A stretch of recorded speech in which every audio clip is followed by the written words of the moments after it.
முன்னாள் பாரத பிரதமர் ராஜீவ் காந்தி அவர்களுடைய பாம் பிளாஸ்ட்ல நான் முழுக்க வந்து எரிஞ்சு போனேன். அதுலதான் எனது இந்த கைகள்லாம் போயிடுச்சு. இன்னைக்கு வரையும் வந்துட்டு நிறைய உடம்பு முழுவதும் பெல்லட்ஸோட அந்த வலியோட நான் அந்த வேதனையோட தான் நான் இன்னமும் வாழ்ந்து இருக்கிறேன்.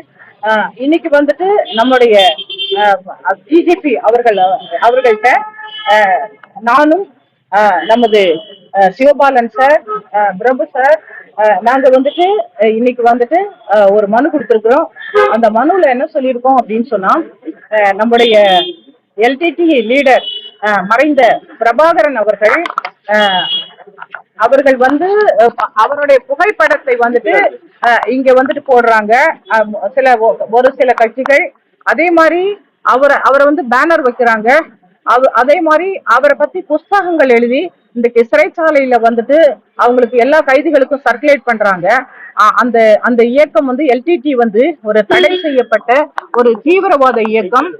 அதாவது உலகம் முழுவதும் வந்து அவர்கள் வந்து தடை செய்யப்பட்ட ஒரு தீவிரவாத இயக்கம். அந்த இயக்கத்துக்கு வந்துட்டு இங்க இருக்கக்கூடிய அரசியல் கட்சிகள் வந்துட்டு அவங்களுக்கு முன்னுரிமை கொடுத்து ஒரு தீவிரவாதிக்கு ஒரு நாட்டு பிரதமரை, நம்ம இந்திய பிரதமரை கொலை செய்த அவர்களோடு 9 வந்துட்டு போலீஸ்காரர்கள் இறந்து போனார்கள். எங்களுடைய எஸ்பில இருந்து எங்களுடைய ஆளுநர்கள், காவலர்கள் வரை இறந்து போனாங்க. அதே மாதிரி வந்துட்டு இங்க வந்துட்டு பத்மநாபா அவர்களை வந்துட்டு கொலை செய்துட்டு நம்ம ஜக்கரியா காலனில அவரோட சேர்ந்து ஒரு 10க்கும் மேற்பட்டவர்களை சுட்டு கொலை செய்துட்டு அவர்கள் தப்பித்து அவங்க இலங்கைக்கு போகும்போது அங்க ராமநாதபுரத்துல வந்து செக் போஸ்ட்ல இருந்த எங்களுடைய காவலர்கள் தடுத்து நிற்கும் போது அவங்களை வந்து தப்பிக்கிறதுக்காக அவங்கள சுட்டு ஒரு கான்செப்ட்ல இறந்து போனாங்க. அந்த துப்பாக்கி சூட்டுல அவர் சுப்பிரமணியம் சொல்லிட்டு ராமநாதபுரம் டீப்போல வந்து அவருக்கு சிலை வைத்திருக்கிறாங்க. இப்படி அவர்கள் வந்து ஒரு தீவிரவாத இயக்கம். அந்த இன்னும் பத்மநாபா கேஸ்ல வந்துட்டு உள்ள அக்யூஸ்ட் வந்துட்டு அரெஸ்ட் பண்ணவே இல்லை. அதே மாதிரி சுப்பிரமணியத்தை அவங்க சுட்டாங்க. அதுவும் இன்னும் பிரச்சனை தெரியுமா என்னன்னு தெரியாது. எங்களோட கான்செப்ட்ல வந்துட்டு செக் போஸ்ட்ல தடுத்து நிறுத்தும் போது அவர்களையும் துப்பாக்கியால சுட்டுட்டு அவங்க விடுதலை புலி தப்பிச்சு போனாங்க. அவங்க கேஸ் என்னாச்சுன்னு தெரியல. இன்னைக்கு வரைக்கும் மறைக்கப்பட்ட வழக்குகள் அதெல்லாம். இன்னைக்கு ராஜீவ்காந்தி கேஸ்ல அந்த குற்றவாளிகள் விடுதலை செய்யப்பட்டாங்களே தவிர, விடுதலை செய்யல, மன்னிக்கப்பட்டாங்களே தவிர, அதுல இருக்கிற குற்றவாளிகள் பத்மநாபா கேஸ்லயும் வந்துட்டு குற்றவாளிகள் தான். இல்ல அவங்களை கைது செய்யல. அவங்க இந்த ஊர்ல தான் அவங்க சுத்திட்டு இருக்காங்க. அவங்களுக்கு வந்து எல்டிடி லீடருக்கு வந்துட்டு பிரபாகரனுக்கு பேனர் வைக்கிறதும் போஸ்டர் அடிக்கிறதும் அவரை பத்தி வீர தீர செயல் பண்ணாருன்னு அவரை பத்தி புக் எழுதி வெளியிடுறதும் எல்லா கட்சிகளும் பண்ணிட்டு இருக்காங்க.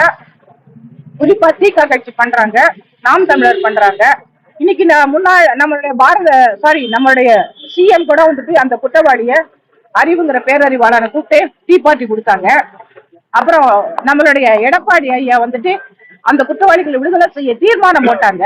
எல்லா கட்சிகளும் அவங்களுக்கு சப்போர்ட் பண்றாங்க. ஆனா ஒரு தீவிரவாத இயக்கத்தை தமிழ்நாட்டுல விட்டுட்டு இருக்கிறது நாளைக்கு இந்த தமிழகத்துக்கு பெரிய அச்சுறுத்தல். நாளைக்கு அணாயுதத்துல நிச்சயமா அந்த தமிழகத்தை அவங்க அழிப்பாங்க. அதனால நாங்க இன்னைக்கு டிஜிபிட்ட மனு கொடுத்துருக்கோம், அவங்களை தடை செய்யணும் அந்த இயக்கத்தைன்னு சொல்லி. அரசியல் உள்நோக்கத்துடன்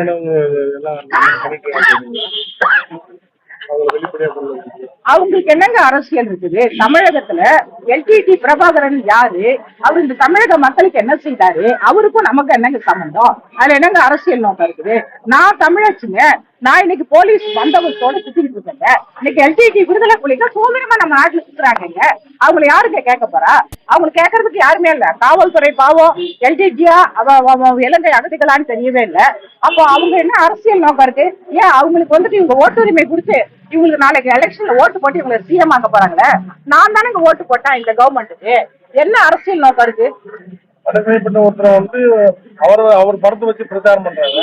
அது எப்படி அதுதான் ஏத்துக்க கூடாது. நம்ம தமிழர்களுக்கு இது ஒரு அச்சுறுத்தல், நம்ம தமிழ்நாட்டுக்கு ஒரு அச்சுறுத்தல். தீவிரவாதிகள் இல்ல. இன்னைக்கு வீரப்பனை வந்துட்டு எலிமினேட் பண்ணிட்டாங்க. வீரப்பன் இல்ல. அதே மாதிரி இன்னைக்கு நம்ம பிரபாகரனை வந்து தலைவரா கொண்டாங்க. நாளைக்கு தமிழ் தேசியம் பேசிட்டு அவரை கொண்டாந்து வச்சுட்டு அவர் மூலமா இங்க எல்டிடி நாளைக்கு வந்துட்டு குடியுரிமை வாங்குவாங்க. 7 வருஷத்துக்கு மேல இருந்தா குடியுரிமை கொடுக்கலாம். குடியுரிமை வாங்குவாங்க, ரேஷன் வாங்குவாங்க. நாளைக்கு அவங்க எலெக்ஷன்ல நிற்பாங்க. நம்மளோட பிள்ளைங்கள், பேர பிள்ளைங்கள்லாம் அவங்க தான் எல்டிடி தான் ஆள போறாங்க, தீவிரவாத இயக்கம் தான் ஆள போகுது. அவங்களை எழுத்து நிக்கிற அளவுக்கு நமக்கு ஒண்ணும் தெம்பு இல்லையே. நம்ம அவங்களை தீவிரவாதியா பாக்குறது இல்ல, அவர் பெரிய தமிழின தலைவரா பாக்குறோம். நாளைக்கு அவரு அங்க எல்டிடி என்னன்னா இலங்கையில போய் அந்த தமிழ் மக்களை அழிச்சு கொன்னு எல்லாரையும் வந்து சுடுகாடு ஆக்குன மாதிரி நம்ம தமிழகத்துக்கு தீவிரவாதத்தை கொண்டாட போறாங்க. இல்ல, டிஜிபி அவங்கள்ட்ட கொடுக்கல, ஐஜி அவங்களுக்கு பதிலா ரிசீவ் பண்ணாங்க. ஐஜி சார் நான் பாக்குறேன்னு சொன்னாங்க. இலங்கையில வந்து ஈழக்கோரிக்கை வந்து ஒரு நாடு இல்லை, ஒரு கிராமம். சரிங்களா? மும்முல சோழமண்டம் ராஜேந்திர சோழ ஆட்சி காலத்துல மும்முல சோழமண்டம் சொல்லி ராஜர் ஆட்சி 60 ஆட்சி இருக்குதுங்க. அதுதான் நாடு. ஈழக்கோரிக்கை வந்து ஒரு மாநிலத்தை இலங்கை வந்து 9 மாநிலம், ஒரு மாநில கோரிக்கை வச்சாங்க. அதே மாதிரி இந்தியா வம்சாவளியான இலங்கையில வாழ் இந்தியா வம்சாவளியான மலைகள் தமிழர் யாரும் இந்த ஆயுத போடுறதுக்கு உடன்பாடு யாருமே உடன்பாடும் இல்லை. பாத்தீங்கன்னா இந்த ஆயுத போடுறதுக்கு அங்க யாரும், அதாவது பிரபாகரனை வந்து பெரிய அளவுக்கு தமிழ்நாடு சித்தரிக்கிறாங்க, இளைஞரை யாரும் பெரிய அளவுக்கு சித்தரிக்கிறது இல்ல. இங்க பாத்தீங்கன்னா டீ கடையிலையும் அந்த கடையில எல்லா கடையிலையும் அவரோட படத்தை மாட்டான். அந்த படத்தை பார்க்க முடியாது. ரெண்டாவது வந்து அவரு வந்து பாத்தீங்கன்னா இலங்கை அரசாங்கத்தை எதிர்த்து போரிட்ட பிரபாகரன் கடைசியில அந்த அரசிட மன்னிட்டு 1989 ரணசிங்க பிரபாசா அந்த நாட்டோட ஜனாதிபதியிட மன்னிட்டு 50 கோடி காசம் வாங்கி ஆயுதங்கள் வாங்கின வரலாற்றுலாம் இருக்கு. மற்ற இயக்கங்கள் எதுவுமே வாங்கல. இப்ப சூளைமேட்ட சுட்டு வந்தாங்களே, அவரு வந்து பாத்தீங்க இந்தியாவோட வந்து பிணைஞ்ச இருந்தார். அது மாதிரி ஈரஸ் பாலகுமார், இபிஆர்ல இபிடிபி டேடோ இதெல்லாம் இருக்கிற தலைவர்கள் அந்த பிரபாகரன் எல்லாத்தையும் கொண்டு குமிச்சாக்குள்ள ஈழத்தை கொண்டு குமிக்குள்ள அதுல அரசியல் தலைவர் அமலிங்க யோகேஸ்வரன் போன்ற தலைவர்கள் எல்லாத்தையும் கொண்டு குமிச்சு நான் மட்டும் இருக்கணும்னு சொல்ல விஷயம் செஞ்சேன். ஆனா இந்தியா வம்சாவளி வாழக்கூடிய மலையாள தமிழர்களை அதுல எம்பிமார் இருக்காங்க, அதுல முதலமைச்சர் இருக்காங்க, கவுன்சில் பஞ்சாப் உள்ளாச்சாங்க. ஆனா அங்க ஒருத்தருக்கு இழப்பு ஏற்பட்டா எதிரிக்கு எதிராக இருப்போம்னு சொல்லி அறிவிக்க அன்னைக்கு 25% மலையாள தமிழர் கொடுத்துருக்காங்க. உங்களுக்கு எதிராக நாங்க நிற்போம்னு சொல்லி. ராஜீவ்காந்தி அவங்களோட கொலையில வந்து மிகப்பெரிய மரம் இருக்கு. அதுல வந்து காசை வாங்கிட்டு அந்த கொலையை நடத்த வெளிப்பட பிரபாவம் நடத்தான்னு சொல்லி வரலாற்று இருக்கு. ஏன்னு சொன்னா திடீர்ல ராஜீவ்காந்தி அவங்களோட பேச்சுவார்த்தை பண்ண கூட அன்னைக்கு தமிழ்நாடு முதலமைச்சர் சட்டசபையில எம்ஜி ராமச்சந்திரன் சட்டசபையில வந்து பண்ருள் அமைச்சர் இருந்தார். அந்த பேச்சுவார்த்தை அவர் இருக்காரு. பிரபாகரன் வந்து அரஸ்ட் பண்ணி தான் கொண்டு போனாங்க, அரஸ்ட் பண்ணி தான் கையெழுத்து அதெல்லாம் சொல்றது போய். ஒரு தலைவர் வந்து தமிழர் வந்து அரஸ்ட் பண்ணி கொண்டு கையெழுத்து வந்தா அப்ப என்ன தலைவர் பயந்து கருத்து போட்டாரா ராஜீவ்காந்தி அங்க இருக்குது. எல்லாம் பொய் மூட்டைகள். சரிங்களா? அப்ப டில்லியில கையெழுத்து போகல பிரபாகரன் வந்து சொல்றாரு, மற்ற இயக்கங்கள் 7 இயக்கத்தை சொல்றாரு, டெலோ ஈரஸ் உங்களுக்கு முக்கியம் கொடுக்காதீங்க அப்படின்னு சொல்றாரு. இல்ல அது முக்கியத்துவம் கொடுப்பா. இந்திரா காந்தி அம்மையார் காலத்துல இருந்து அந்த இயக்கங்கள் இருக்கிறது. அப்ப இல்ல விடுதலை புலிகள் இல்ல, டெலோ ஈரஸ் பழைய இயக்கங்கள். அப்ப கொடுக்கலாம் சொல்ல அவர் சரி இல்லை, அப்படி ஒதுக்க முடியாது. நீங்க தேர்தல் நில்லுங்க, தனிநாடு கோரிக்கை வைக்க வேணாம்னு சொல்றாங்க. தனிநாடு கோரிக்கை வைக்க வேணாம், எங்க அம்மா இந்திரா காந்தி என்ன பேசுறா நான் செய்யறேன், அதான் ரெவன்யூ போலீஸ் பவர் நிலம் பறி கொடுக்கறது எல்லாம் வந்து முதலமைச்சர் கொண்டு வரேன்னு சொல்லி அப்பயே வந்து ராஜீவ்காந்தி அவங்க வந்து இலங்கை ஜனாதிபதி ஜெயலலிதா பேச ஈழத்துல வந்து அரசு அலுவலகங்கள் வந்து தமிழ் அரசு மொழி ஆக்குன்னு சொல்லி உடனே ஆக்குறாரு. ராஜீவ்காந்தி உடனே ஆக்குறாரு. அதுக்கப்புறம் என்ன செய்யறாருன்னா பிரபாகரன் சொல்ற இந்த இயக்கத்தை வளர்க்க முடியாம கஷ்டப்பட்டு போல மாசம் 50 லட்சம் கொடுத்தாரு பிரபாகரனுக்கு. ராஜீவ்காந்தி அவங்க கொடுத்தாங்க. ஐயா இன்னைக்கு பண்ற ராமச்சந்திரன் ஒரு தான் இருக்கா அவருக்கு அந்த கதையெல்லாம் தெரியும். 3 மாசம் காசா வாங்கினாரு. பிரபாகரன் வாங்கக்குள்ள அங்க இருக்கிற இந்தியன் மிலிட்டரி சொல்றது பிரபாகரன் நடவடிக்கை சரியில்லை, அந்நிய நாடோட வந்து தொடர்பு வச்சிருக்கிறாரு. 2வது இலங்கை ஜனாதிபதி ரணசிங்க பிரபாசோட ஒரு தொடர்பு எடுத்திருக்காரு, மத்த இயக்கம் அடிக்கிறதுக்கு சொல்றாரு. இலங்கை சிங்கள ராணுவத்தை பார்த்தீங்கன்னா கெட்டி பிடிச்சி பிறண்டு ஒன்னா சாப்பிட்டு மத்த புராணம் கொண்ட இயக்கம் தான் இந்த அரசோட சேர்ந்துச்சு. கடைசியில வவுனியா சொல்லிப்புறம் சங்கிலி புரியுங்களா? அவர் சொல்றாரு இந்த இனத்தை நீ அழிச்சே போடுற கடைசி நிலத்தோட நான் வெளியே ஏற மாட்டேன் சொல்லி சண்டை பிடிக்க பிரபாகரன். சண்டை யாருன்னா எல்கேடி இளைஞரான சண்டை சங்கிலோட, அதாவது சொல்லிப்புறம் வவுனியா சங்கோட சண்டை. அது 65 பேர் செத்தாங்க. எல்லாம் இளைஞர் ராணுவத்துல கொண்டு கும்பிட்டே இருந்தாரு. இளைஞர் ராணுவ நக்கி பொழிச்ச ஒரே ஆள்னா வெளிப்பட பிரபாகரன் தான். இது வரலாற்றே இருக்கு. புரியுங்களா? அவரை தமிழ்நாட்டுல வந்து ஒரு ஹீரோபாய் காட்டி கூட செய்யறது தமிழ் தேச தலைவர் இல்லையா? ஐயா வந்து கட்கரி இல்லையா? ஐயா ரெட்டமலை சீனிவாசன் இல்லையா? ஐயா முத்துராமலிங்க காமராஜனை போன்ற எவ்வளவு தலைவர் இருக்காங்க தமிழ்தாசு. அப்ப இந்த ராஜீவ்காந்தி கொலையில இருந்து குற்றம் சாட்டப்பட்ட சாந்தன் அவங்க தான் சூளைமேடு ஜக்கிரியாக்கால சென்னை சூளைமேடுல வந்து அந்த கொலையை அரங்கேற்றுறாங்க. பத்மநாத ஈபிஆர் தலைவர், 12 எம்எல்ஏ, ஒரு MP, சிவசங்கர், 12 கொலை. அந்த கொலையில இன்ன வரை சாதனை அரசு ஆகல. அதே நேரத்துல அந்த கொலையில சுட்டுட்டு போகக்குள்ள ராமேஸ்வரத்துல வந்து ஒரு வெடிகாட்ட செக் பாயிண்ட்ல வந்து 2 கான்ஸ்டபிள் ஒரு கான்ஸ்டபிள் இறந்து போயிட்டாங்க. அப்ப அந்த கேஸ்ல யாரும் தமிழ்நாட்டுல எல்லா கொலைகளும் நடத்துறது பத்மநாதோட கொலைகளை விசாரணை நடத்துறது ராஜீவ்காந்தி கொலை நடப்பட்டிருக்காரு தடுக்கிறது. அந்த கொலையில வச்சுட்டு 1990 அந்த கொலை நடத்துறாங்க. 91ல ராஜீவ்காந்தி கொலை. சரியா? அதாவது இனி வருங்காலத்துல தமிழ்நாட்டுல ஏன்னா இப்ப அதாவது இளைஞர் முல்லாவாயில தப்பிச்சு போன கிட்டத்தட்ட 9 பேர் இருக்காங்க. வந்து இறந்து போயிட்டார். பிரபாகரன் இல்ல, சூசை இல்ல. ஆனா இன்னும் முக்கியமான தலைவர் வெளிநாட்டு இருக்காங்க. அதாவது பாத்தீங்கன்னா தலைமை தலைவர் இருக்காங்க, கருப்புலி தலைவர் இருக்காங்க, பிரபாகரன் பேசுற படிக்காட்டு இருக்காங்க. 8 பேர் வெளியா இருக்கிறாங்க. அவங்க எல்லாத்தையும் சாட்டை பார்த்தாரு. சாட்டமிருகன் போயிட்டு நண்பன் பார்த்தார். ஏன் பார்த்தார் சொல்ற விஷயம் இருக்குது. ஆனா அவங்க எடுத்து முன்வைக்கிறாங்க எப்படின்னா, இனி இளைஞர்களை தமிழ்நாடு கோரிக்கை வைக்க மாட்டார், தமிழ்நாட்டில் தான் தொடங்குவாங்க. இது உண்மை. தமிழ்நாட்டில் இருந்துதான் இனி விடுதலை புலிகள் வந்து ஈட குறைக்க இங்க இருக்கிற இளைஞரையும் இங்க இருக்க பெண்களை வந்து கொஞ்சம் உசுப்பை எடுத்து அந்த போல இங்க போய் வைப்பாங்க. ஏன் நேரடியாக வர முடியாது. இலங்கைக்கு நீ நேரடியாக வந்து தமிழ்நாடு கோரிக்கை வைக்க முடியாது. தமிழ்நாட்டை உணவு தட்டு தமிழ்நாடு இதை வச்சுதான் இலங்கை வரும். இதுதான் உண்மை.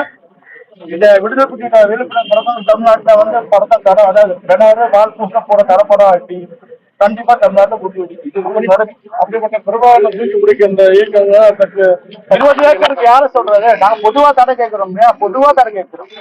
இப்ப நான் இன்னைக்கு நேசம் பேசுறேன் இல்ல, நம்ம அண்ணா அமிரன் இருக்காரு. நான் வந்து ஒரு 10 வருஷம் இந்த கழிச்சு போட்டிருக்கேன். இது வந்து பெரிய ஆபத்தை உணர்ந்து. இப்ப பாருங்க, ஒரு இடத்துல ராஜீவ்காந்தி தேடப்படுற குற்றவாளின்னு சொல்லி இருக்கிறாரு பிரபாகர். எப்படி வந்து அவரை நிறுத்த தவறு இல்லையா? அது எவ்வளவு பேர் தவறு? தமிழ்நாட்டுல இன்னும் தூக்கி பிடிக்கணும் கட்சிகள் 20 பேர் இருக்காங்க.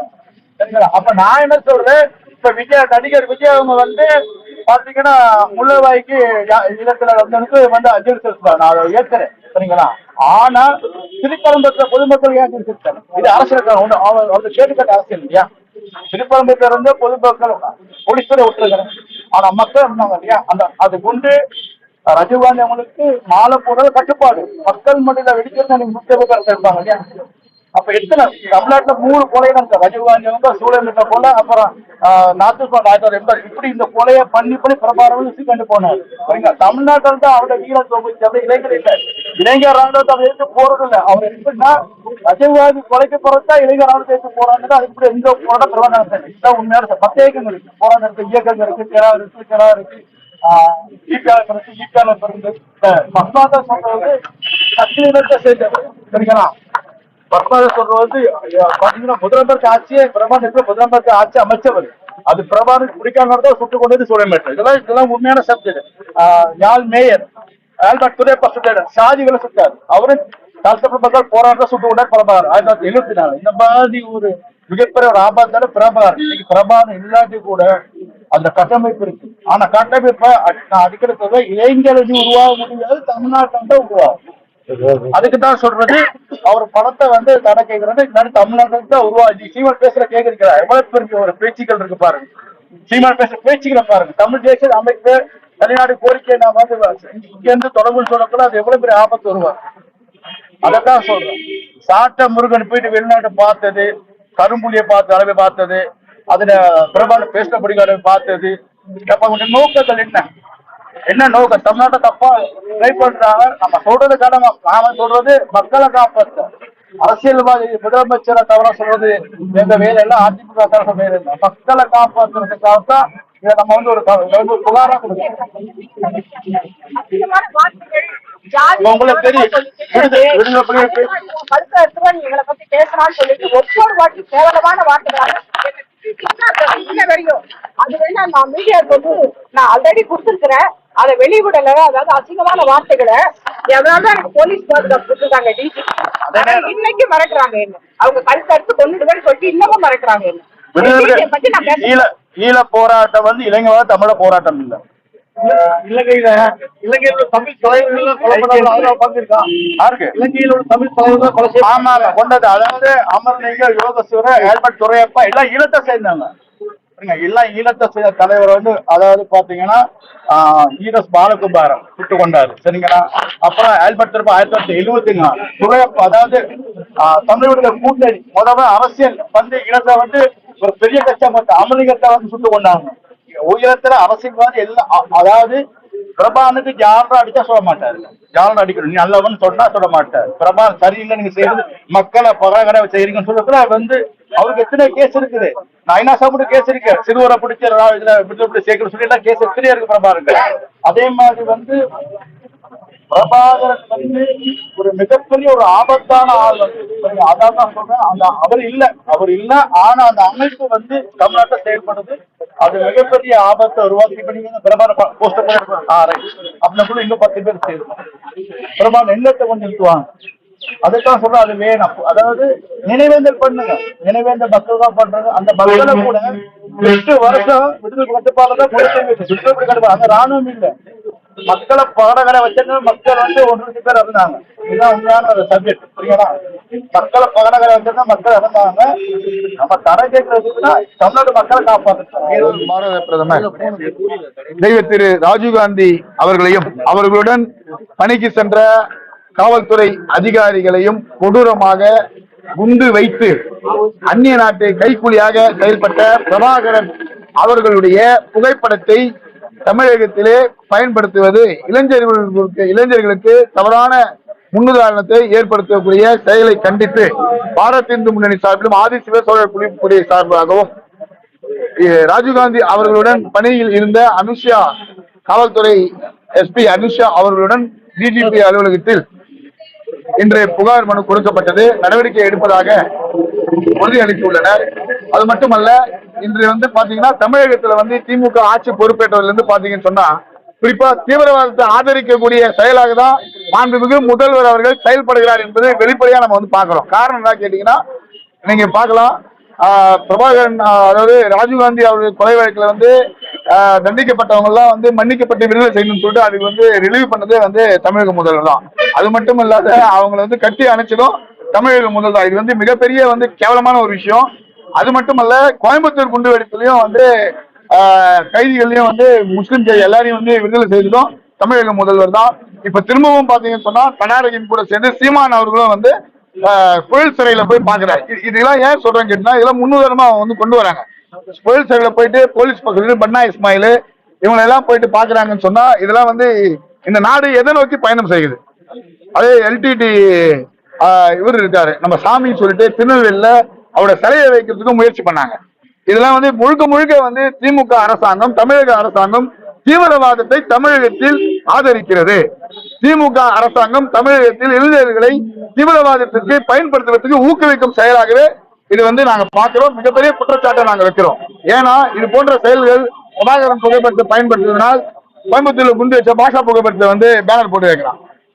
அதே போல சவுதியில் இருக்கக்கூடிய தீவிரவாதி புகைப்படத்தை ராயப்பேட்டால வந்து போட்டோ போட்டு வைக்கிறான். இதெல்லாம் வந்து ஜனநாயகம்ன்ற பேர்ல இவங்க தீவிரவாதத்தை ஆதரிக்கிறது. அடுத்தடுத்து ஒசாமா பின் லேடன் போட்டோவை பாத்தீங்கன்னா ஸ்கூட்டர்ல போட்டுட்டு ரோல் மாடலா எடுத்துட்டு போறாங்க. இதெல்லாம் வந்து ஜனநாயகத்துக்கு வந்து மிகப்பெரிய ஆபத்தை வந்து எடுத்து வைக்கும். தமிழகத்தில் தீவிரவாதத்துக்கு இளைஞர்களை தயார் பண்ணக்கூடிய செயலாகவே இச்செயல்கள் அமைகிறது. இது போன்ற செயல்கள் நடக்கக்கூடாது என்பதற்காக தான் தமிழக காவல்துறையிடம் புகாராக கொடுத்திருக்கின்றோம். தமிழக காவல்துறையும் நடவடிக்கை எடுப்பதாக உறுதியளித்து இருக்கிறார்கள். அதை நாங்கள் நம்புகின்றோம்.